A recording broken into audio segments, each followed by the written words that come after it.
Здравствуйте, это новости в субботу. В студии Олег Мыльников. И вот о чем расскажем в ближайшие полчаса. Большие осадки, большие проблемы. Более 50% из всех сообщений, это, конечно же, уборка снега. Какие районы республики не справляются с уборкой снега, расскажет Рамиль Галиуллин. Пенсионеры заказывают продукты питания и лекарственные препараты с доставкой на дом. Почти каждый день, можно сказать, созваниваемся по телефону, просто узнаем друг у друга, как у вас дела. Работу волонтеров увидел Тагир Валиди. Детей с аутизмом в Татарстане становится все больше. Это не час и не 2 часа занятий в день. Это должно происходить 24 часа в сутки. Почему так важна реализация социального проекта «Ментальное здоровье», расскажет Вероника Кайнудинова. Большие скорости на скользкой трассе. В обычной жизни это редко увидишь. Что сегодня происходило в усадах, увидел Дмитрий Аренин. Вторую неделю в Татарстане не прекращается снегопад. За 20 дней выпала месячная норма осадков, и уборка снега становится главной темой на субботнем совещании в Доме правительства уже вторую неделю подряд. Сегодня Рустам Минниханов акцентировал внимание на многочисленные жалобы татарстанцев и потребовал от коммунальщиков улучшить работу по очистке территорий. 50% обращений связано с уборкой снега. Это заваленные дворы и дороги, узкие проезды и непреодолимая колея. Хуже всего дела в крупных городах. Какие исполнительные соседи. Так бороться с последствиями сильнейшего снегопада в республике вышли всем миром. Например, в Казани. Чтобы помочь коммунальщикам, за лопаты взялись активные жители дома на Чистопольской. Труд объединяет. Эта фраза стала главной на этой неделе и для жильцов на Голубятниково. Голубятниково 20. Вот какие молодцы.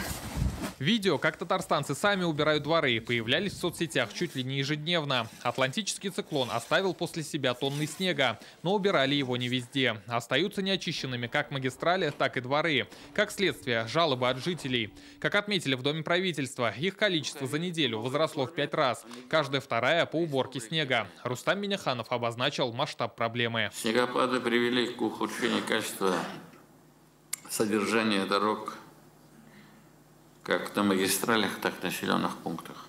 Наибольшая доля таких обращений – это Елабужская, Пестрецы. Это Казань, Челны, Нижнекамск, Бугуль, Мальвич. Понятно, они крупные. По словам Рустама Минниханова, убирать нужно не только основные магистрали. Проблем по колено во дворах. От их частоты зависит, проедет ли спецтехника и экстренные службы в случае ЧП. И это тот случай, когда действовать нужно только на опережение.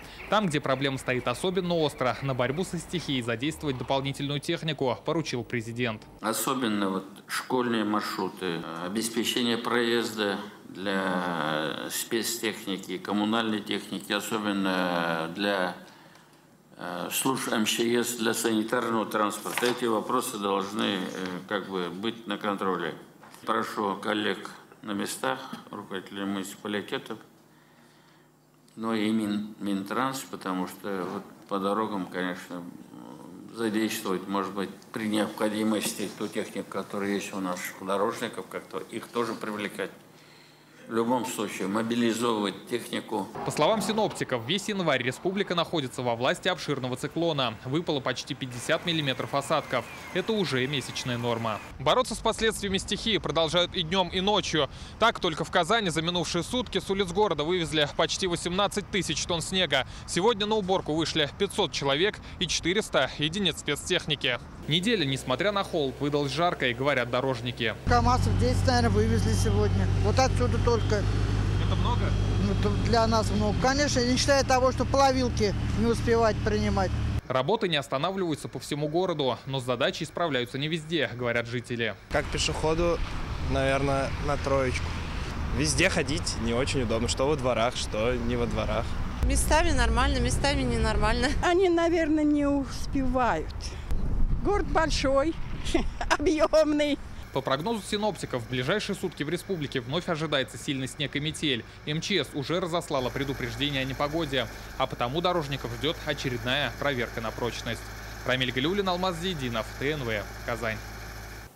Усилить работу первичного звена, организовать утренние фильтры в школах и на предприятиях, держать на контроле вопросы обеспечения лекарствами. Ряд важных поручений дал на утреннем совещании президент Рустам Минниханов. На этой неделе в Татарстане были зафиксированы первые 11 случаев заболевания омикроном. Президент отметил, сфера здравоохранения готова к новым вызовам пандемии. Что касается общей статистики, за последние сутки в Татарстане резко подскочило число заболевших коронавирусом – 156 случаев, тогда как всю неделю ежедневно фиксировали чуть более 100 инфицированных.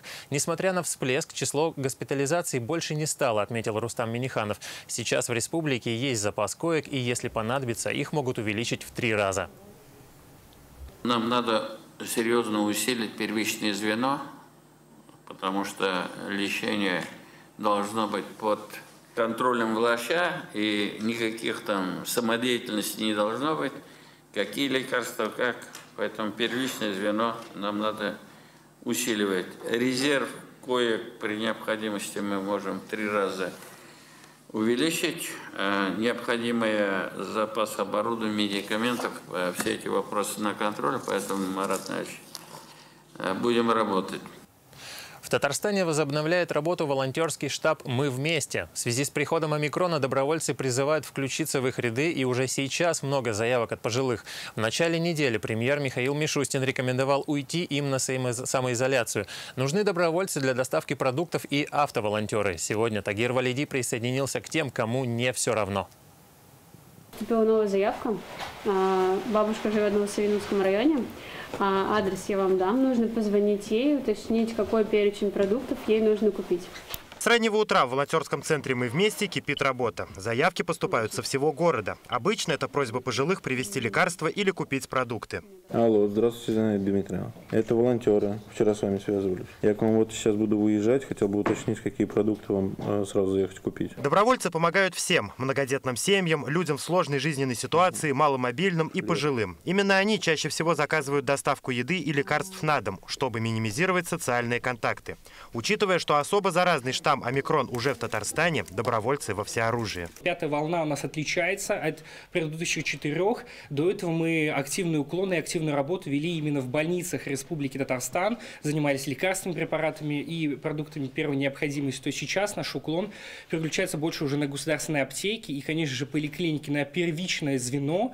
Пожилые, которые сейчас на самоизоляции, могут позвонить по номеру движения «Мы вместе». Звонки принимают с 9 утра до 6 вечера по будням. Мы все видим приближение омикрона, и понятно, что усиливается работа волонтерских штабов, которые, заметим, работают без остановки, просто где-то чуть меньше объема получается. Сейчас, конечно, они возрастают, потому что есть и общее переживание у нашего старшего поколения, которые стараются оставаться дома, поэтому им требуется чуть больше помощи по доставке продуктов первой необходимости. Большая часть студентов Казанского государственного медицинского университета сейчас помогает именно в красной зоне временных инфекционных госпиталей. На самом деле помощь оказывается колоссальной именно в практической сфере здравоохранения. Волонтеры помогают как самому медицинскому персоналу, так и пациентам. 19-летний Никита Яров – волонтер почти 3 года. Когда началась пандемия и срочно потребовалась помощь, он не остался в стороне. За время работы подшефные стали для него по-настоящему близки. У многих уже из нас появились свои подшефные семьи, в том числе и у меня.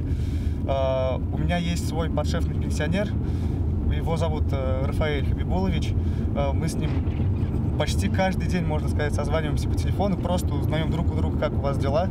И таких историй немало. Выезжая по заявке, волонтеры всегда имеют при себе перчатки, маски и санитайзеры. Узнать их легко. У них ярко-красная одежда с изображением синицы.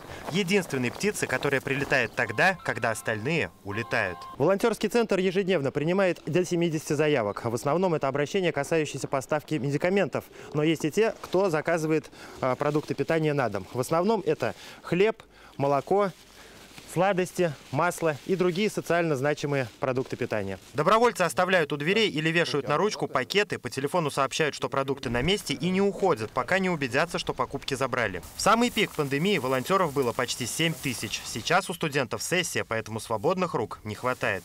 Добровольцы призывают всех неравнодушных присоединиться и делать добро вместе.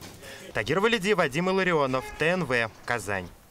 Мобильная поликлиника начала курсировать по селам Закамья. Терапевты, офтальмологи и другие узкие специалисты наведались в село Бехтерево Елабужского района для медицинского осмотра и консультации жителей. Программа реализуется в рамках национальных проектов «Демография» и «Здравоохранение». Передвижную поликлинику посетила наш корреспондент Гульнара Миниханова. К кардиологу пойдете? Да. К терапевту? Терапевту еще. Осмотр и консультация пациентов проходят вот в таком мобильном комплексе. Он расположен рядом с медпунктом. Наталья Байголова пришла к офтальмологу с жалобой на сухость глаз. Раньше за помощью приходилось ездить в Елабугу. Это примерно 15 километров от деревни. Из села, во-первых, сложно поехать записаться к окулисту. Это все идет через запись. Сперва нужно к терапевту, потом к окулисту попадешь. А здесь то, что приезжают все сразу. 115 миллиметров. Структура однородная. Мобильная поликлиника оборудована не только отдельными кабинетами для осмотра. Здесь есть и современный аппарат УЗИ. Выявляем иногда такие случаи, когда пациент даже не знает, что у него это находится. Камни, кисты, изменения в печени. Так, в селе Бехтерево у 70-летнего мужчины выявили жировой гепатоз печени. С этим не стоит шутить, говорят врачи. Может привести к циррозу. Также у нескольких жителей нашли камни, кисты в почках и новообразование. Всех направили на консультацию к узким специалистам. Особенно вот нам в возрасте видим уже. И не ездить уже все рядом. Я вчера приходила, 3 врачей прошла. К терапевту давление померять, вот УЗИ сделать, кардиолога пройти. Очень удобно. Медосмотры сельских жителей проводят в рамках реализации национальных проектов здравоохранения и демография. В нем участвуют 7-я горбольница Казани, 5-я набережных Челнов и ЦРБ Альметьевска. Дальнейший маршрут мобильной поликлиники лежит через села Хлыстово и Морты. И дальше туда, где ждут медицинской помощи, поставят диагноз и при необходимости выпишут направление в больницу. Гульнара Миниханова, Александр Лихачев, ТНВ, Елабужский район. Следком передал в суд уголовное дело по факту истязания малолетнего ребенка матерью. 31-летняя женщина била свою дочь и снимала на камеру. Таким образом, она якобы пыталась отомстить мужу. На время следствия Алена Японешникова находится в СИЗО. Сопричастность к совершению преступления признала полностью.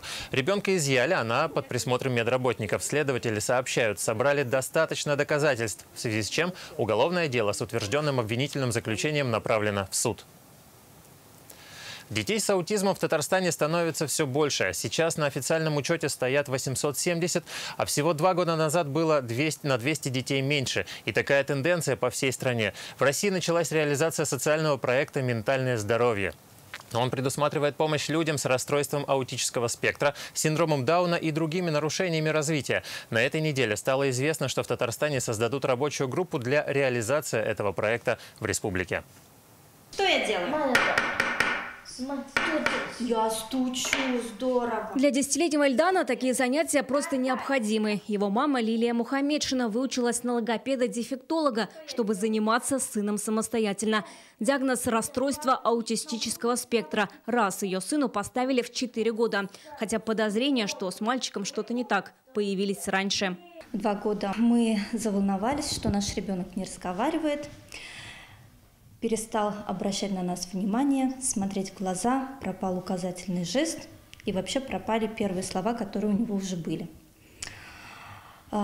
Врачи нас убеждали в том, что он еще мальчик, разговорится и нужно немножко подождать. Все эти годы Лилия занимается с сыном и водит его на развивающие занятия. Обучение дорогостоящее, говорит она. Заниматься нужно практически 24 часа в сутки. В сентябре Эльдан пошел в ресурсный класс 86-й школы Казани. Он научился уже писать, он научился читать.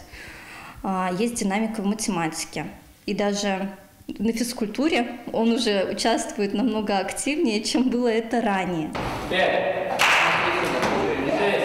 Вот ребята из ресурсного класса изучают азы тхэквондо. Это не отдельный класс. Девочки и мальчики – такие же ученики 86-й школы и учатся со своими сверстниками. Здесь им помогают волонтеры, они же одноклассники. Например, Эрнест Софиулин сейчас на занятии вместе с детьми с диагнозом РАС. Его задача – показать ребятам, как нужно вести себя на уроке. Смотри на меня, что делает.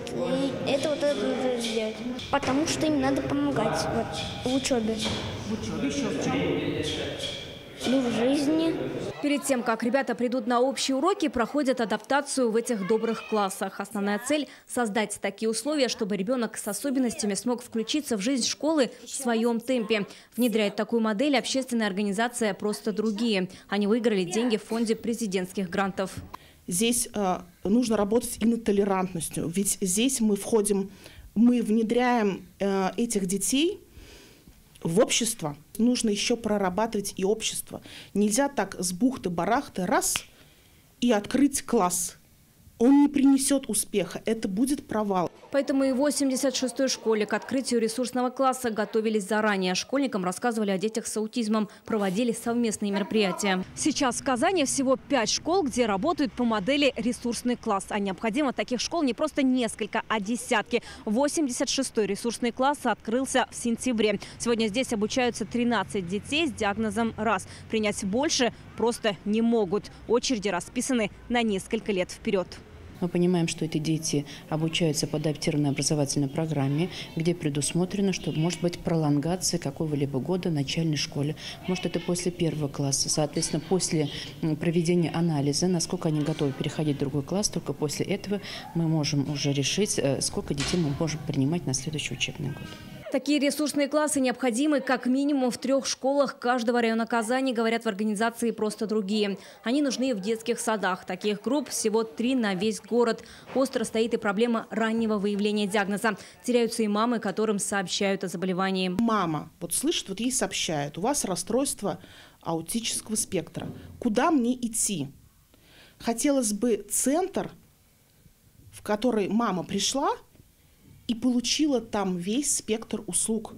Людям с РАС необходимо сопровождение с рождения и на протяжении всей жизни. Родители мечтают, чтобы их дети могли ходить в школу, в бассейн или театральный кружок, а коллектив готов был их принять. Сегодня в Татарстане 870 детей с диагнозом РАС. Еще 2 года назад их было на 200 меньше. По статистике, в России еще 20 лет назад на 1600 детей был 1 ребенок с аутизмом. Сейчас в 10 раз больше. Привлечь внимание к этой проблеме поможет новый социальный проект «Ментальное здоровье». Это беспрерывное межведомственное взаимодействие по поддержке и сопровождению детей с расстройством аутистического спектра, синдромом Дауна и другими ментальными отклонениями. Собственное название проекта «Ментальное здоровье».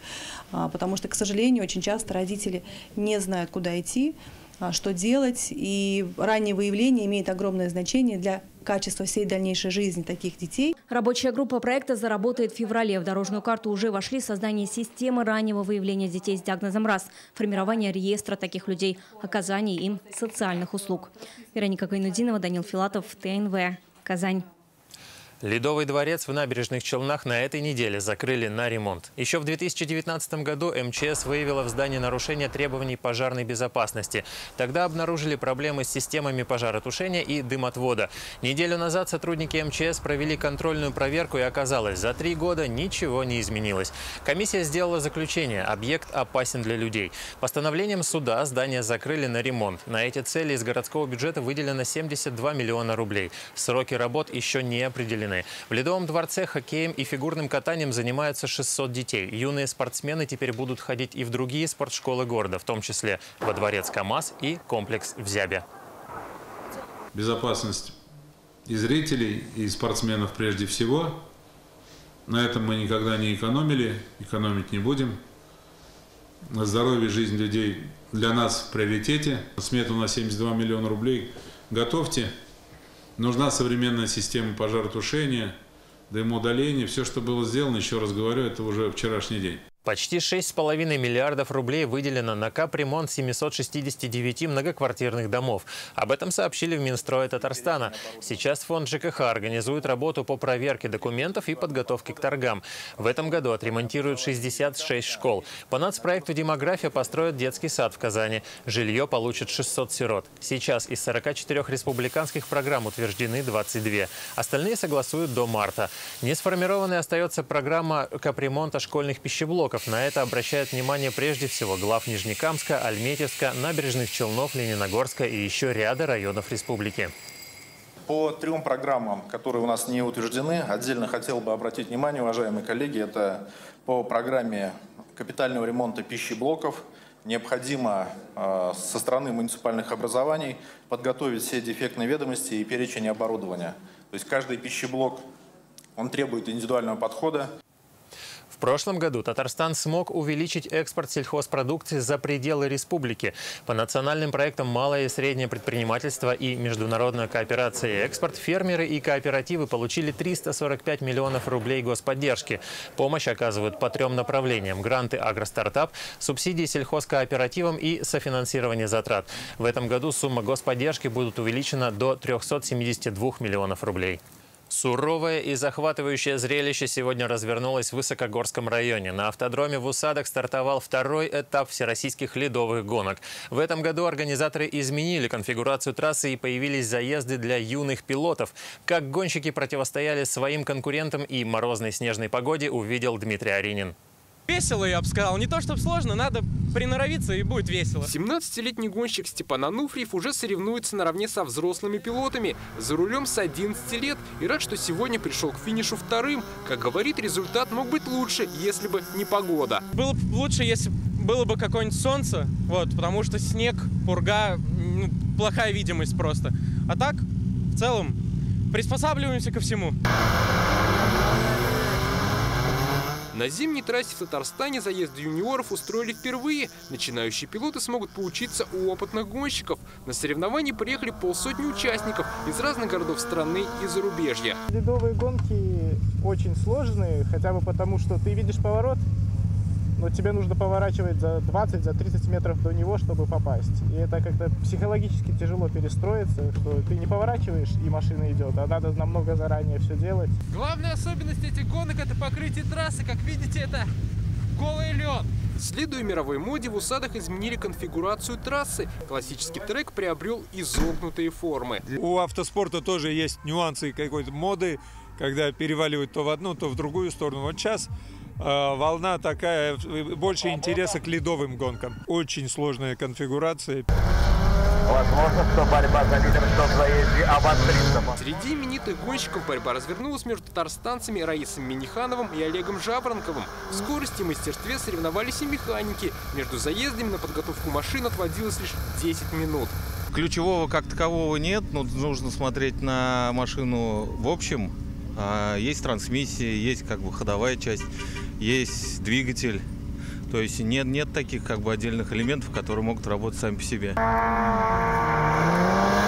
Тренировочные, квалификационные и основные заезды сегодня шли в течение всего дня. На трибунах, сменяя друг друга, находились несколько десятков болельщиков, многие с маленькими детьми. Решил показать сыну, как проходят гонки. Сын у меня очень любит машинки. Красиво, когда они на повороте особенно заходят, так за носом. Это здорово, конечно. В обычной жизни это редко увидишь. Победители гонок в Усадах определятся завтра. Всероссийские соревнования пройдут в 5 этапов в разных городах страны. Дмитрий Аринин, Ильшат Мухаметов, ТНВ, Высокогорский район. Лучшие борцы страны сегодня вышли на ковер в Заинске. Здесь открылся всероссийский турнир по КРЭШ, посвященный памяти Рената Фардиева. Выявляют сильнейших среди юношей и взрослых, а победители становятся мастерами спорта и кандидатами в мастера. 21 район Татарстана и 15 регионов России. География становится шире с каждым годом. Это уже 12-й по счету турнир. Сами спортсмены считают эти соревнования хорошей возможностью проверить свои силы перед турниром памяти героя-поэта Мусы Джалиля, который традиционно проходит в феврале. С будущими чемпионами пообщалась Гульнара Миниханова. Республика Удмуртия.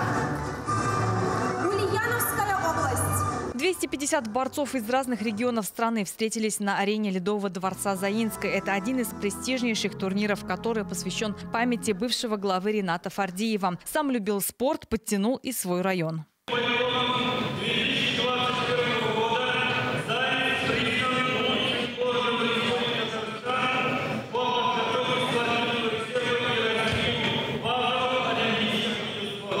Ренат Фардиев поддерживал начинающих спортсменов и организовывал турниры на призы главы. Прерывать сложившуюся годами традицию не стали. Турниру 12 лет, 4 года в статусе всероссийского. Он был настоящий человек.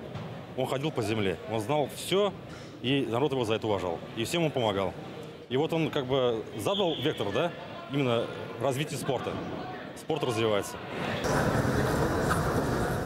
Первый Первыми на ковер вышли юноши до 18 лет, и началась упорная борьба. Не обошлось и без травм. Несмотря на это, спортсмен из Оренбурга Ильдар Халиуддинов смог вырвать победу в поединке с соперником из Ульяновска. Отец начал тренировать лет с 3, просто был в зале, занимался.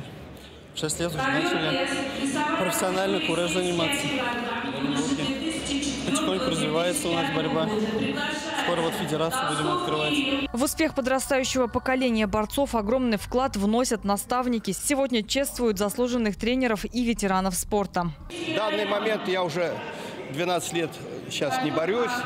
Ну, общий борцовский стаж у меня был 30 лет. С 79 по 2009 год. Болею за Заинск. Дай бог, чтобы заинские ребята были наверху чемпионами. Хотел сказать вот от имени ветеранов. Очень красивая борьба, организованная. Молодцы. Я сам болею со своих местных, за заинских. И другим желаю удачи без травм. На 2 дня Заинск стал центром борьбы на поясах. Завтра состоится финал. Состязания проходят в весовых категориях от 60 до 130 килограммов и выше. 8 победителей станут мастерами спорта страны. 10 юношей – кандидатами в мастера спорта. Гульнара Миниханова, Александр Лихачев, ТНВ, Заинский район. В Заинске большим концертом отметили 60-летие со дня основания детской музыкальной школы. Сегодня на сцене ученики и выпускники. В прошлом году учреждение попало в программу капремонта. Здание обновили полностью. Концертный зал, кабинеты, мебель, оборудование. Сейчас музыкальное образование здесь получают 300 детей по 14 направлениям. Наша школа звучит всему Татарстану. Мы участвуем в таких проектах, как «Звезды завтра» под руководством Рустема Абязова.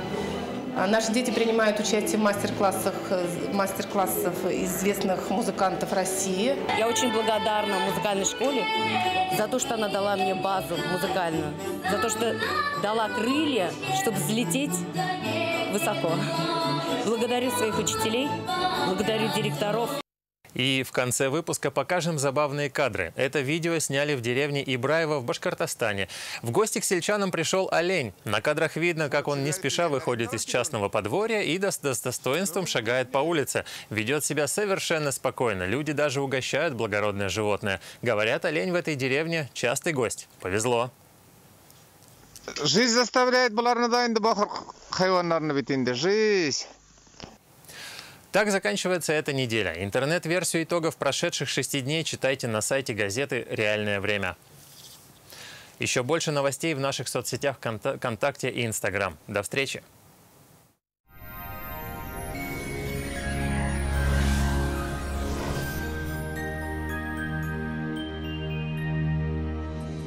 Здравствуйте! Атмосферный фронт продолжит управлять погодой в Татарстане и в воскресенье. По данным сервиса Яндекс.Погода, на юго-востоке в Бугульме, Бавлах, Азнакаево осадков станет меньше.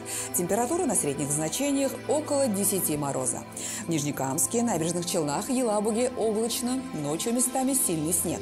Днем осадков станет меньше и 7 градусов ниже нуля. В Агрызе, Менделеевске, Актаныши также прогнозируются осадки. Ночью местами метель. Очень плохая видимость на дорогах. Соблюдайте скоростной режим и будьте внимательны. В Арске, в Кукмаре, Балтаси временами снег, но ветер стихнет. К вечеру снежный циклон начнет отступать. Температура станет ниже. И в Болгаре, в Држаном, Буинске ожидается снегопад. Температура вполне комфортная для самочувствия – около 6 мороза. В Чистополе, в Альметьевске, Мамадыше синоптики обещают облачную и снежную погоду, ночью метель. В понедельник осадки прекратятся, а температура начнет понижаться. Выпавшие за прошедшие несколько дней осадки превысили норму почти в 1,5 раза. Так что беспощадная борьба со снегом продолжается. Набираемся сил и терпения. Федеральная сеть медицинских центров «Доктор Ост». Лечение самых сложных заболеваний позвоночника и суставов, безболия и хирургического вмешательства. За 12 лет в 10 городах России врачами клиники отменено более 70 тысяч операций. Лучший протез – тот, что остался в упаковке. Мы беремся восстановить сустав даже на стадии некроза. Без операции, с помощью одного укола. Приходите в «Доктор Ост». Убедитесь, вернуть сустав к жизни можно в любом возрасте. Санчи – сокровище китайской традиционной медицины. Дает энергию, укрепляет иммунитет, повышает качество сна, улучшает самочувствие, способствует снятию усталости. Санчи – источник энергии и долголетия. Спрашивайте в аптеках Фармленд. Телефон для справок 8 927 236 71 75. В Казани по-прежнему облачно. Снег, ночью местами метель. Температура воздуха около 7 градусов ниже нуля. Ветер юго-восточный умеренный. Атмосферное давление составит 763 миллиметра ртутного столба. Влажность воздуха 91%. Магнитное поле Земли спокойное. О погоде все. В студии была Лейла Латыпова. Приятных и теплых выходных в кругу близких. До свидания.